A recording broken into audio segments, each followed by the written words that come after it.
नमस्कार, आप देख रहे हैं भारतवर्ष 17 और मैं हूं आपके साथ ज्योतिका। आइए रुक करते हैं खबर की ओर। Chandigarh senior deputy mayor Jasvir Bunty ने चंडीगढ़ के मेयर पर उठाए सवाल। मेयर साहब, कब आएगा फंड, कब होगा जनता का विकास, एम्प्लॉय की कब मिलेगी सैलरी, कब दिए जाएंगे रुके हुए टेंडर। वरिष्ठ संवाददाता सुनील कुमार पांडे, चंडीगढ़ की रिपोर्ट। नमस्कार, मैं सुनील पांडे, आप देख रहे हैं भारतवर्ष 17। जैसा कि Jasvir Bunty senior deputy mayor हमारे साथ उपस्थित हैं। सर, चंडीगढ़ के अंतर्गत जो फंड को लेकर एमसी में भागा दौड़ी है, ये क्या रीजन है और ये कब तक सॉल्व हो पाएगा?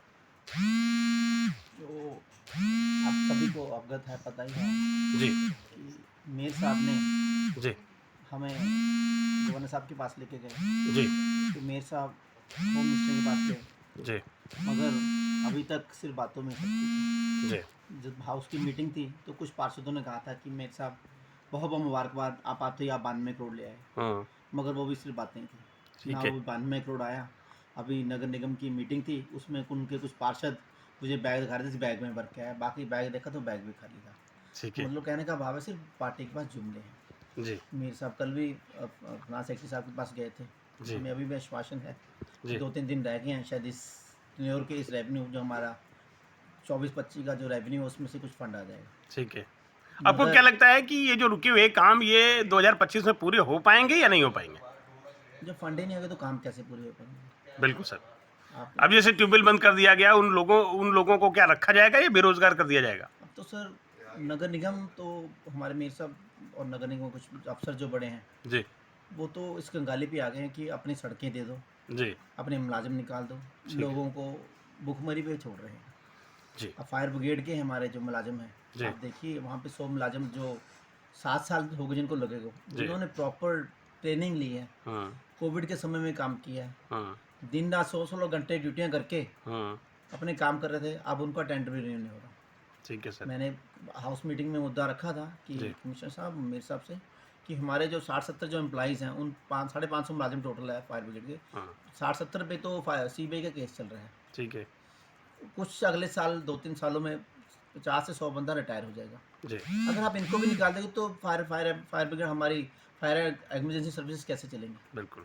आपको क्या लगता है, क्या 2025 31 मार्च फाइनेंशियल खत्म हो रहा है, इसमें जो लोग जो एम्प्लॉइज हैं वो उनको परेशानी का सामना ही करना पड़ेगा? परेशानी नहीं थी, जिसकी तो नौकरी चलेगी उसको सब कुछ चलेगा जी।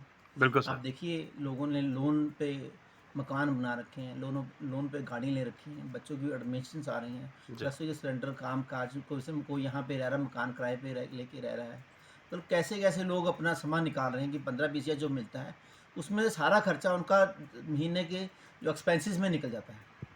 अगर आप उन सभी को निकाल दें तो उनका कैसे चलेगा जी? हम बिल्कुल कहते हैं अगर आपने पहले तो रखे क्यों थे? बिल्कुल सर। आप पिछले साल 1400 पोस्टें रखी हैं, आज नगर निगम में हाउस में लेके आ रहे हैं कि आप इनको पास कर दीजिए, जी। तो आप पहले रखे क्यों थे? बिल्कुल ऐसे नौबतें क्यों आई कि हमारा जो शहर की जो डेवलपमेंट है वो सारी रुकी? आपने इतने मुलाजिम भर्ती कर लिए, बिना सैंक्शन पोस्ट के रख लिए, अब वो ताना उसमें कौन भरपाई कर रहा है? सारा शहर तंग त्राही कर रहा है। ठीक शहर है। की सड़कें देखिए, हाँ। शहर के पार्कों का हाल देखिए, शहर के कामकाज का हाल देख लीजिए। हाँ। उसके बाद क्या है, हमें तो उम्मीद थी कि मेयर साहब आए हैं, RLA हमें मिल जाएगा। हमें उम्मीद थी मेयर साहब आए हैं, जो स्टेट ट्रांसपोर्ट में सेस हमें मिल जाएगा। हमें उम्मीद थी कि मेयर साहब आए हैं, जो शहर को जो हमें बोतलों में पहले सेस प्रॉपर मिलता था, वो सेस मिलना अच्छे वो पहले की तरह मिलने लग जाएगा। मगर आना तो दूर, ये मेयर साहब आने के बाद यहाँ से जो हमारा जो बनता हक है, हमारी सड़कें भी प्रशासन को दोबारा वापस करने लगे। भारतवर्ष 17 से बात करने का धन्यवाद सर।